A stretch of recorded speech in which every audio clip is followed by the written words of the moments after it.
লক্ষ্মীমাতা ও এক নারীর ভক্তিময় কাহিনী। এক ছোট্ট গ্রাম ছিল নদীর ধারে। গ্রামের নাম ছিল শ্রীপুর। সেই গ্রামে বাস করতেন এক বিধবা নারী। তার নাম ছিল গৌরী।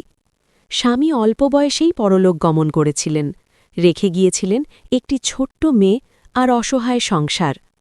দুঃখ কষ্টের মাঝেও গৌরীর জীবনের একমাত্র শক্তি ছিল ভক্তি। প্রতিদিন ভোরে ঘুম থেকে উঠে সে প্রথমে মাটির প্রদীপ জ্বালাত, তারপর মনের সবটুকু শ্রদ্ধা দিয়ে স্মরণ করত লক্ষ্মীমাতাকে। গৌরীর ঘরে ধনসম্পদ ছিল না, কিন্তু তার ঘর ছিল পরিষ্কার পরিচ্ছন্ন, শান্ত ও শৃঙ্খলায় ভরা। সে বিশ্বাস করত, যেখানে পবিত্রতা, পরিশ্রম আর কৃতজ্ঞতা থাকে, সেখানেই লক্ষ্মী বাস করেন। প্রতিদিন সে তার মেয়েকে শেখাত, মারে, বড়লোক হওয়া মানে শুধু টাকা নয়, বড়লোক হওয়া মানে মনটা বড় হওয়া।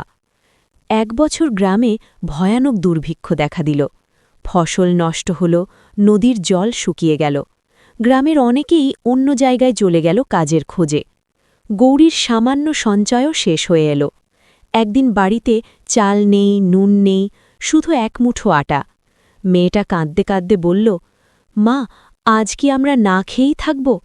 গৌরীর চোখে জল এলো, কিন্তু মুখে হাসি রেখে বলল, না রে মা, লক্ষ্মীমাতা আছেন, তিনি আমাদের না খাইয়ে রাখবেন না। সে সেই এক মুঠো আটা দিয়ে দুটি ছোট্ট রুটি বানাল। একটি রুটি মেয়েকে দিল, আর অন্যটি হাতে নিয়ে বাইরে উঠোনে এলো। ঠিক তখনই এক বৃদ্ধা নারী দরজায় এসে দাঁড়ালেন।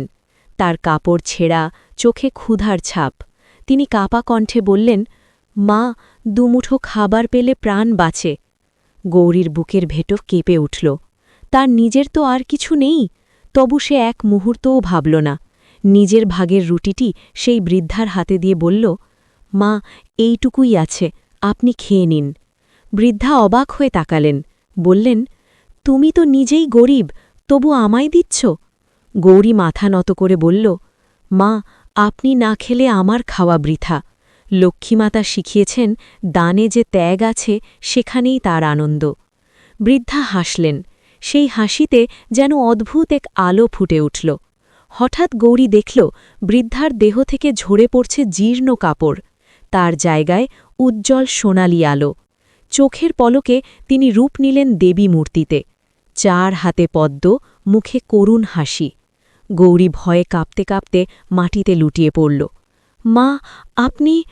দেবী মধুর স্বরে বললেন, আমি লক্ষ্মী।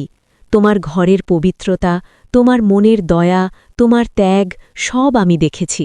তুমি অভাবের মধ্যেও অহংকার করনি, কারো দুঃখে মুখ ফেরাওনি, তাই আমি নিজে এসেছিলাম তোমার পরীক্ষা নিতে। গৌরীর চোখ বেয়ে অশ্রু ঝরতে লাগল। মা, আমি কিছুই চাই না, শুধু আমার মেয়েটাকে যেন মানুষ করতে পারি। লক্ষ্মীমাতা আশীর্বাদের হাত রাখলেন তার মাথায়। তোমার ঘরে অভাব থাকবে না, কিন্তু মনে রেখো, ধন যেন তোমার অহংকার না হয়। ধন মানে সেবা, ধন মানে দান। পরদিন ভোরে গৌরী ঘুম থেকে উঠে দেখে, তার উঠোনে 1 বস্তা চাল, ঘরে নতুন কাপড়, আর পাশের উঠোনে একটি গাভী দাঁড়িয়ে। গ্রামের লোকজন অবাক হয়ে গেল। তারা বলল, গৌরী, তোর ঘরে তো লক্ষ্মী এসেছে। কিন্তু গৌরী জানত, লক্ষ্মী শুধু ধন নিয়ে আসেননি, তিনি শিক্ষা দিয়ে গেছেন। সেই দিন থেকে গৌরীর বাড়ি হয়ে উঠল গ্রামের আশ্রয়স্থল। যার ঘরে অভাব, সে পেত 1 মুঠো চাল, যার মন ভাঙা, সে পেত সান্ত্বনা। বছর কেটে গেল। গৌরীর মেয়ে বড় হয়ে পড়াশোনা শিখল, মানুষ হল। একদিন সে মাকে জিজ্ঞাসা করল, মা, লক্ষ্মীমাতা কি শুধু ধন দেন? গৌরী হাসল, না রে মা, লক্ষ্মীমাতা দেন শান্তি, দেন মানবতা। ধন তো শুধু তার বাহ্যিক রূপ। শিক্ষা। এই কাহিনী আমাদের শেখায়, লক্ষ্মীমাতা কেবল সোনাদানা নয়, তিনি আসেন পরিচ্ছন্নতা, পরিশ্রম, দয়া আর ত্যাগের ঘরে। যে হৃদয়ে করুণা থাকে, যে হাতে দান থাকে, সেই ঘরেই লক্ষ্মীর সত্য